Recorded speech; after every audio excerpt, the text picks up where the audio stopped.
بسم اللہ الرحمن الرحیم۔ اگر دولت سنبھال سکتے ہو تو کسی بھی نماز کے بعد انا اعطیناک الکوثر سینے پر ہاتھ رکھ کر پڑھ لیں، ذاتی مکان، گاڑی، بے تحاشا دولت آ جائے گی۔ محترم ناظرین، آج کا قیمتی وظیفہ میں آپ کو بتانے جا رہا ہوں۔ یہ ایک خاص عمل میں آپ کے ساتھ شیئر کر رہا ہوں۔ اس وظیفے کی اتنی برکت ہے کہ آپ کے بگڑے کام سنور جائیں گے۔ آپ کا دولت کا مسئلہ ہے، لڑائی جھگڑے کا مسئلہ ہے، گھر میں تنگ دستی، محتاجی ہے، گھر میں لڑائی جھگڑے بہت زیادہ ہیں، اگر کوئی بات نہیں مانتا، یا کاروبار اس میں برکت نہیں ہے، یا منافع نہیں ہے، یا کاروبار چل نہیں رہا، بس یہ ایک وظیفہ کرنے سے جو معجزات ہوں گے آپ دیکھتے رہ جائیں گے۔ اور کافی لوگ ایسے ہیں جو وظیفہ کر کے تھک گئے ہیں لیکن ان کو کامیابیاں نہیں ملتی، ان کے راستے میں اسی طرح کی رکاوٹیں ہیں، اسی طرح کی بندشیں ہیں، تو ان کے لیے بھی یہ عمل ہے،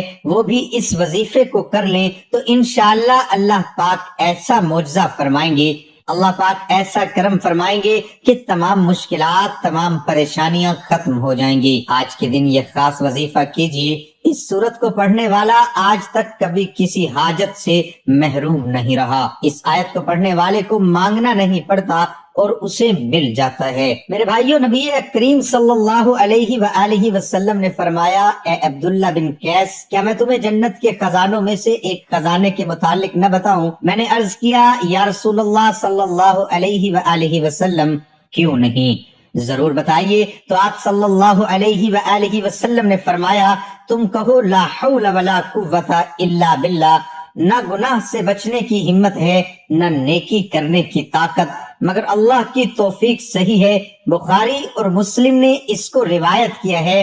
تو میرے بھائیوں، آج کا یہ جو وظیفہ ہے، اس کو کتنی تعداد میں پڑھنا ہے، کس وقت پڑھنا ہے، اور اس وظیفہ پڑھنے سے کیا کیا فوائد آپ کو ملیں گے، آج کی اس خاص ویڈیو میں ہم آپ کو اس کے متعلق سب کچھ بتائیں گے۔ حدیث پاک صلی اللہ علیہ وسلم کا ارشاد ہے، اے لوگوں، اتنی عبادت کرو جو قابل برداشت ہو، کیونکہ اللہ ثواب دینے سے نہیں رک سکتا یہاں تک کہ تم خوف عبادت کرنے سے اکتا جاؤ گے۔ اب آپ نے اس سورت کو کیسے پڑھنا ہے، کس ترتیب سے پڑھنا ہے، یہ اب طریقہ کار جان لیجئے۔ جب تک آپ کو طریقہ کار نہیں پتا ہوگا پھر عمل اثر نہیں کرتے، کچھ خاص احتیاط ہوتی ہیں، تو اب اس کا طریقہ کار جان لیجئے۔ احتیاط میں سب سے پہلے یہ ہے کہ کس وقت آپ نے اس عمل کو کب کرنا ہے۔ دیکھیے، آپ فجر، ظہر، عصر، مغرب، عشاء، تہجد کسی بھی نماز کے بعد کر سکتے ہو، اس میں کوئی پابندی نہیں، جب بھی آپ کو وقت ملتا ہے آپ اس وظیفے کو کر سکتے ہو، اس میں کوئی پابندی نہیں ہے۔ کوئی بھی مرد کر سکتا ہے، کوئی بھی عورت کر سکتی ہے۔ اکثر کچھ مردوں کو بھی مشکلات کا سامنا ہوتا ہے، کیونکہ مرد بیچارے اپنی بیوی بچوں کے لیے، اپنا گھر پالنے کے لیے باہر محنت مشقت کرتے ہیں۔ اسی طرح کچھ عورتوں کو بھی بہت سے مسائل ہوتے ہیں، وہ بھی اس عمل کو کر سکتی ہیں، اور لازمی کریں تاکہ آپ کی زندگی میں آسانیاں آئیں۔ دولت، پریشانی، جو بھی آپ کا مسئلہ ہے، بس آپ نیت رکھ کر یہ پڑھو گے، یہ عمل کرو گے تو آپ کے مسائل حل ہو جائیں گے انشاءاللہ۔ اس وظیفے کی برکت سے اللہ پاک کی خصوصی رحمت ہوگی۔ عورتیں اس کو خاص ایام میں بھی کر سکتی ہیں، اس میں بھی کوئی پابندی نہیں ہے۔ اگر پہلے آپ کوئی عمل کرتے ہیں، کوئی وظیفہ کرتے ہیں، کوئی تسبیح کرتے ہیں، اس کے فوراً بعد بھی اس عمل کو کیا جا سکتا ہے، اس میں بھی کوئی پابندی نہیں ہے۔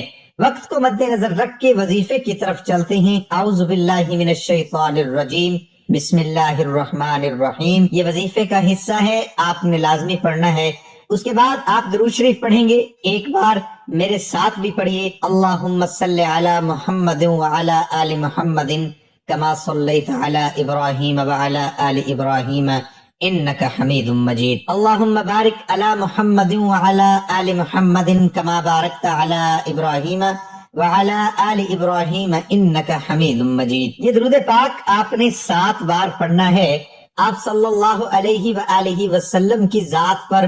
اور اگر کسی میرے بہن بھائی کو یہ درود پاک نہیں آتا، کوئی سا بھی پڑھ سکتا ہے جو اس کو آتا ہے، اور اگر کوئی بھی نہیں آتا تو وہ اتنا کہہ سکتا ہے، صلی اللہ علیہ وآلہ وسلم اس کے بعد آپ نے یہ سورت انا اعطیناک الکوثر پڑھنی ہے۔ قرآن پاک کی سورت کوثر کے نام سے بھی ہم جانتے ہیں۔ اس سورت کو آپ نے کب پڑھنی اور کیسے پڑھنی ہے، کتنی بار پڑھنی ہے، سب طریقہ بتاؤں گا انشاءاللہ۔ جب آپ اس وظیفے کو کریں گے یہ سب پریشانیاں آپ کے اوپر سے دور ہو جائیں گی۔ اللہ پاک اسی صورت میں ہمیں یہ آگاہ بھی کر رہے ہیں کہ ہم غمگین اور اداس نہ ہوں، کیونکہ ہر مصیبت کے بعد آسانی ہوتی ہے۔ لہٰذا اگر کوئی اللہ تعالیٰ کے دین پر ایمان رکھتا ہے، اللہ تعالیٰ کے وعدوں پر کامل بھروسہ رکھتا ہے اور اللہ تعالیٰ کے کلام اور رسول اللہ صلی اللہ علیہ وآلہ وسلم کی باتوں پر مکمل یقین رکھتا ہے، تو وہ مصیبت کے بعد آسانی ضرور دیکھے گا اور اس کی زندگی میں تنگی کے بعد خوشحالی ضرور آئے گی۔ آپ نے اس سورت کو صرف 21 بار سینے پر ہاتھ رکھ کر پڑھنا ہے، اچھی طرح پڑھنا ہے، اور جب آپ اس کو پڑھیں گے آپ کے ذہن میں آپ کے مقصد ہوں، جو آپ کے لیے مشکلات بنی ہوئی ہے، جو آپ کی حاجتیں ہوں، آپ یقیناً اس نیت سے ہی کریں گے کہ آپ کے تمام مسائل دور ہو جائیں۔ اب آپ نے وہیں بیٹھے جگہ چھوڑے بغیر لا حول ولا قوت الا باللہ العلی العظیم، لا حول ولا قوت الا باللہ العلی العظیم، صرف اتنا پڑھنا ہے کہ میں پورے یقین کامل سے کہتا ہوں کہ اس تسبیح کو ہر کوئی جانتا ہے۔